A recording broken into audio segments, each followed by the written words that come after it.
Assalamualaikum warahmatullahi wabarakatuh. Hai, apa kabar? Kami harap semua sehat-sehat selalu dan tetap jaga kesehatan. Pakai masker jika keluar rumah dan cuci tangan setelah sampai rumah.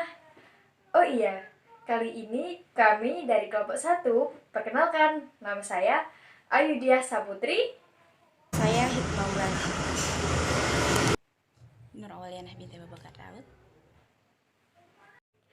Pada video kali ini, kami kelompok 1 akan membahas tentang pengertian sejarah peradaban Islam, ruang lingkup kajiannya, tujuan dan manfaat mempelajari sejarah peradaban Islam, periodisasi sejarah peradaban Islam. Tentu saja kalian penasaran kan materinya apa aja tuh isinya?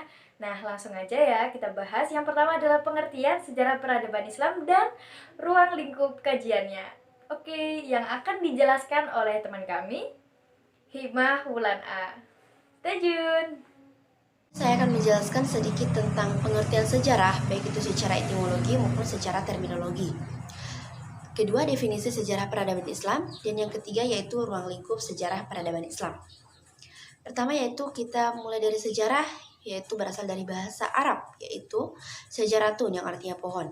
Secara sistematik, sejarah itu hampir sama dengan pohon, karena pada mulanya dari bibit, kemudian memiliki cabang dan ranting, kemudian layu, dan akhirnya tumbang. Dalam dunia barat sendiri, sejarah itu disebut dengan historie, berasal dari bahasa Prancis. Historie berasal dari bahasa Belanda, dan history dari bahasa Inggris, dan historia dari bahasa Yunani yang artinya ilmu. Sedangkan secara terminologi, sejarah itu kejadian atau peristiwa yang terjadi pada masa lampau. Sejarah itu uraian atau paparan yang benar-benar terjadi pada masa lampau. Jadi bukan diambil dari cerita fiktif, dongeng, mitos, ataupun yang berasal dari khayalan semata. Peradaban Islam, terjemahan dari bahasa Arab yaitu Al-Haddah Al-Islamiyah. Dalam definisi peradaban, yaitu Islam yang telah diwahyukan kepada Nabi Muhammad SAW oleh bangsa Arab yang dulunya bodoh, diabaikan bangsa lain yang tidak terkenal, dan kini menjadi maju dan bisa mengembangkan dunia.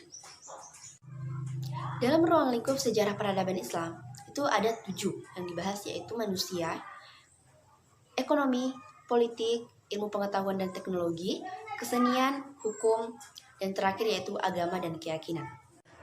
Pertama, manusia. Manusia dan peradaban adalah hal yang tidak bisa terpisahkan, karena manusia adalah cipta, rasa, dan karsa. Nah, cipta, rasa, dan karsa inilah yang akan menimbulkan suatu pengetahuan dari suatu budaya, dan hal itu akan kebudayaan akan mengalami kemajuan, dan dari situlah disebut dengan sebagai peradaban. Nah, kedua, ekonomi. Kedua, sistem ekonomi. Nah, sistem ekonomi yang pernah dijalankan oleh umat Islam, khususnya ekonomi masyarakat, itu bagaimana sumber ekonomi tersebut dan bagaimana tata cara pengelolaan sehingga ia dapat mendukung pengembangan ekonomi masyarakat. Nah, ketiga yaitu sistem politik. Nah, sistem politik yang pernah dijalankan oleh umat Islam itu terjadi pada masa awal-awal pertumbuhan hingga masa kontemporer. Nah, hal ini tertuju pada pengaturan kenegaraan yang pernah dikendalikan oleh umat Islam itu sendiri. Keempat yaitu ilmu pengetahuan dan teknologi. Nah, pengembangan ilmu pengetahuan dan teknologi dalam berbagai kesenian yang pernah dilakukan oleh sekelompok umat Islam agar bagaimana ia dapat memenuhi kebutuhan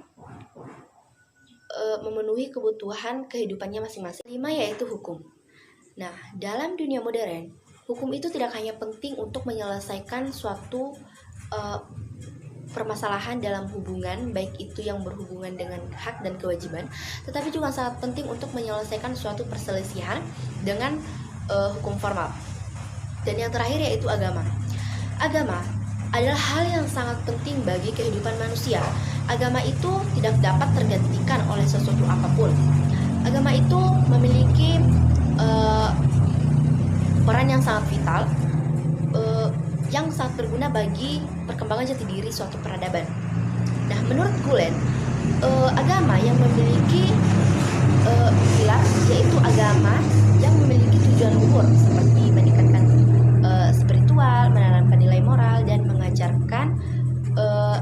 mengajarkan tujuan yang lebih tinggi dari kehidupan dunia. Materi selanjutnya adalah tujuan mempelajari sejarah peradaban Islam. Tujuannya apa aja? Oke, kita bahas.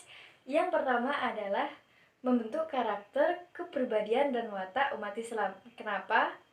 Karena dengan mempelajari sejarah peradaban Islam, generasi muda akan mendapatkan pelajaran yang berharga dari perjalanan para tokoh-tokoh yang sangat luar biasa. Kalian tahu nggak contohnya apa aja? Oke, aku kasih tahu deh. Yang pertama adalah Ibnu Sina. Beliau adalah seorang tokoh yang sangat luar biasa mendalami ilmu filsafat, kedokteran, astronomi, sekaligus seorang ilmuwan, di mana beliau mendapatkan julukan sebagai Bapak Kedokteran modern. Itu sangat luar biasa. Dan tujuan yang kedua adalah untuk mendapatkan pemahaman dari informasi mengenai asal-usul hasanah budaya dan kekayaan di bidang lainnya yang pernah diraih oleh umat Islam terdahulu, sehingga kita dapat mengambil ibrahnya atau pelajaran atau hikmah dari kejadian-kejadian tersebut. Yang ketiga adalah agar memiliki kemampuan atau pengetahuan tentang masa lalu yang dapat digunakan untuk memahami dan menjelaskan perkembangan perubahan masyarakat serta keragaman sosial budaya Islam di masa yang akan datang. Dan yang keempat adalah agar kita sebagai umat Islam mampu berpikir secara kronologis serta logis. Yang kelima adalah agar umat Islam dapat memilah mana yang dapat diambil baiknya dan mana pelajaran yang dianggap kurang baik sehingga dapat meninggalkan pelajaran yang kurang baik tersebut. Dan yang terakhir adalah agar umat Islam mengetahui mana aspek sejarah yang perlu dikembangkan dan mana aspek sejarah yang tidak perlu untuk dikembangkan. Setelah kita tahu tujuan dari mempelajari sejarah peradaban Islam, selanjutnya kita akan bahas tentang manfaat mempelajari sejarah peradaban Islam. Nah, tentunya setelah kita mempelajari sejarah peradaban Islam, itu tuh sangat penting banget bagi mahasiswa ataupun umat Islam. Karena kita jadi tahu bagaimana perkembangan dan pertumbuhan dari peradaban Islam itu sendiri, dan pencapaian apa saja atau pencapaian yang sangat luar biasa apa saja yang telah dicapai pada peradaban Islam. Untuk manfaat mempelajari sejarah peradaban Islam sendiri dibagi menjadi dua bagian. Yang pertama ada manfaat umum dan yang kedua adalah manfaat akademis. Langsung saja kita bahas. Untuk manfaat umum itu ada 3 pembahasan. Yang pertama yaitu manfaat keteladanan, yang kedua cermin pembanding, dan yang terakhir adalah perbaikan. Nah, kita bahas yuk. Yang pertama yaitu keteladanan. Dengan mempelajari sejarah peradaban Islam, umat Islam itu dapat meneladani proses pertumbuhan dan perkembangan peradaban Islam sejak dari zaman Nabi Muhammad SAW, kemudian Khulafaur Rasyidin, para sahabat-sahabat Nabi, kemudian ulama dan ilmuwan besar, bahkan tokoh-tokoh besar Islam. Bagaimana kegiatan mereka dalam mengembangkan pengetahuan, sains, astronomi, dan kebudayaan lainnya. Poin yang kedua adalah sebagai cermin. Nah, sebagai cermin, ilmu sejarah berupaya menafsirkan pengalaman-pengalaman manusia dalam berbagai kegiatan. Nah, umat Islam tentunya mengetahui bahwa dalam umat Islam terdahulu, dalam menjalankan kegiatan, tentu saja banyak sekali halangan atau tantangan yang mereka hadapi. Tentunya terkadang tidak sesuai dengan rencana dan tidak berjalan dengan mulus. Oleh karena itu, sebagai umat Islam pada saat ini, tentunya kita perlu bercermin bahwa sebesar apapun tantangannya, tentu kita bisa melaksanakan kegiatan-kegiatan yang lebih baik lagi daripada pada masa lampau. Dan yang selanjutnya adalah pembandingan. Dapat kita ketahui bahwa suatu peristiwa atau kejadian yang terjadi dari masa ke masa tentunya memiliki kesamaan dan kekhususan, mulai dari ide, kemudian pola dan proses. Nah, dengan demikian, hasil proses pembandingan antara masa silam, sekarang, dan yang akan datang diharapkan dapat memberi andil bagi perkembangan peradaban Islam. Dan yang terakhir adalah manfaat perbaikan, di mana dengan mengetahui sejarah pada masa lampau, maka kita akan berusaha memperbaiki keadaan yang sebelumnya kurang konstruktif menjadi lebih konstruktif.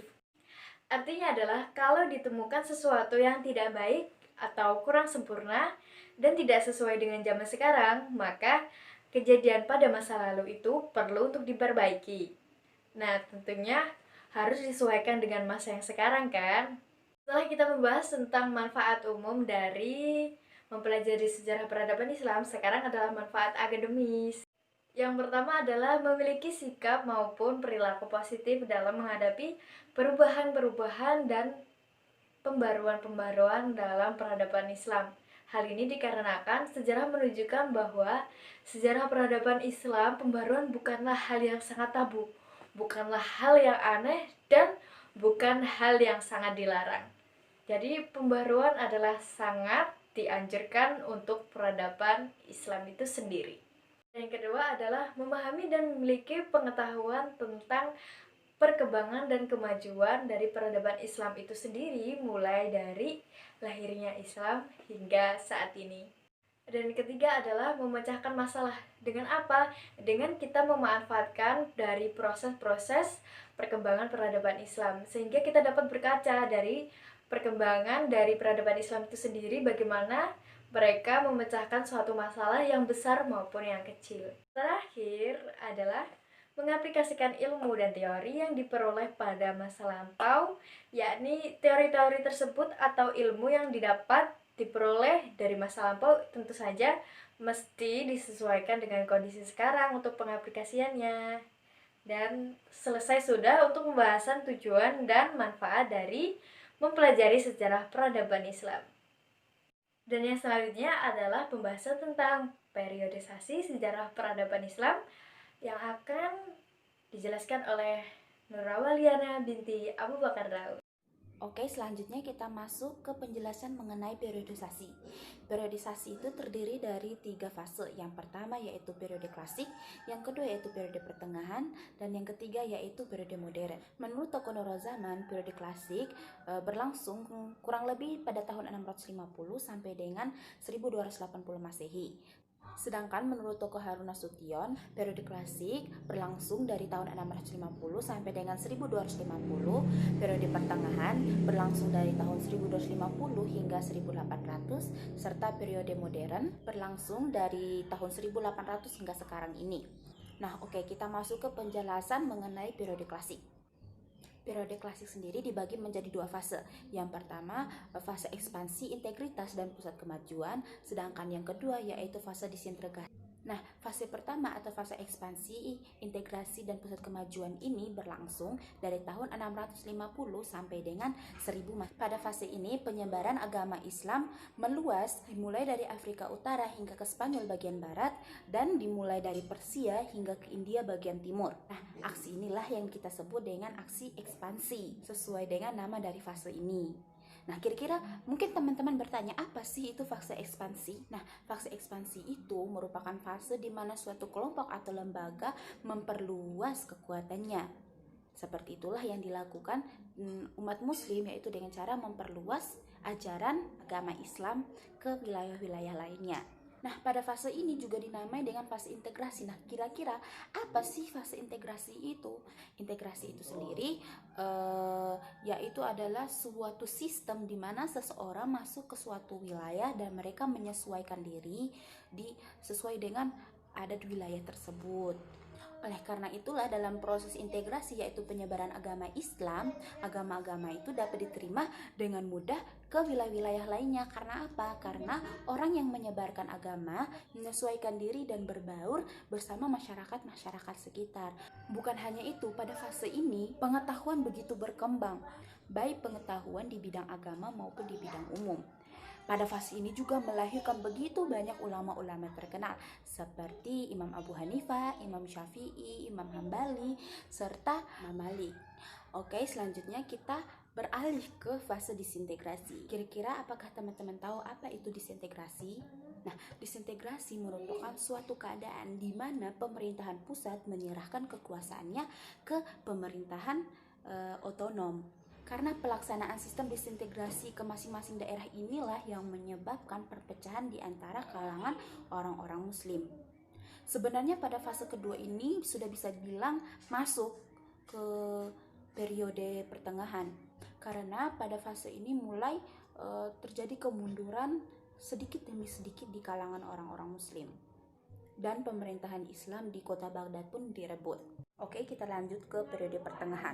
Periode pertengahan berlangsung dari tahun 1250 sampai dengan 1800. Nah, periode ini juga bisa dibilang sebagai periode kemunduran dari sejarah peradaban Islam. Seperti halnya pada periode klasik, periode pertengahan juga dibagi menjadi dua fase. Yang pertama yaitu fase kemunduran, sedangkan yang kedua fase kemunduran tiga kerajaan. Yang pertama yaitu fase kemunduran. Fase kemunduran berlangsung dari tahun 1250 sampai dengan 1500 Masehi. Pada fase ini terjadi desentralisasi dan desentralisasi.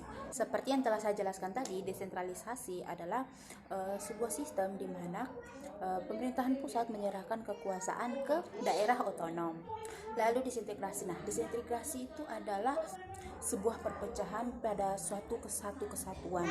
Jika dilihat lebih lanjut, penyebab dari desintegrasi adalah dari desentralisasi itu sendiri. Karena ketika mereka memiliki kekuasaan, mereka memilih untuk memisahkan diri dari pemerintahan lainnya.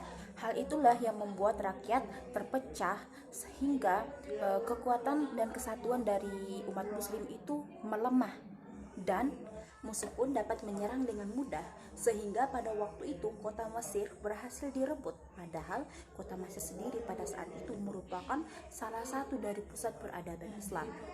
Nah, pada fase kedua ini dimulai dari tahun 1500 sampai dengan tahun 1800. Pada fase kemunduran tiga kerajaan ini, tiga kerajaan besar yang ada pada saat itu dipukul mundur oleh musuh. Tiga kerajaan besar itu yaitu yang pertama, kerajaan Utsmani di Turki, kerajaan Safawi di Persia, dan kerajaan Mughal di India. Nah, kerajaan Safawi di Turki itu hancur diakibatkan pertahanan dari kerajaan itu melemah karena diserang oleh bangsa Afgan. Lalu kerajaan Mughal yang hancur dikarenakan diserang oleh raja-raja India lainnya. Mengapa kerajaan Mughal diserang? Dikarenakan raja-raja India lainnya merasa iri dengan kemajuan kerajaan Mughal, sehingga mereka merencanakan untuk melakukan pembangkangan ataupun pengkhianatan. Sedangkan kemunduran dari kerajaan Utsmani disebabkan oleh bangsa Eropa yang menyerang kerajaan Utsmani. Selanjutnya yaitu periode modern. Periode modern ini berlangsung dari tahun 1800 Masehi sampai dengan sekarang ini. Saat umat Islam sudah terpukul mundur, raja-raja dan para pemuka agama mulai berpikir untuk bagaimana caranya sehingga peradaban Islam itu kembali bangkit dengan cara meningkatkan mutu dan persatuan umat Islam. Karena pada saat itu mereka sadar akan kelemahan dan kurangnya persatuan dari bangsa umat Muslim, sehingga perkembangan dari peradaban Islam itu mulai berhenti dan berganti dan direbut oleh peradaban Eropa.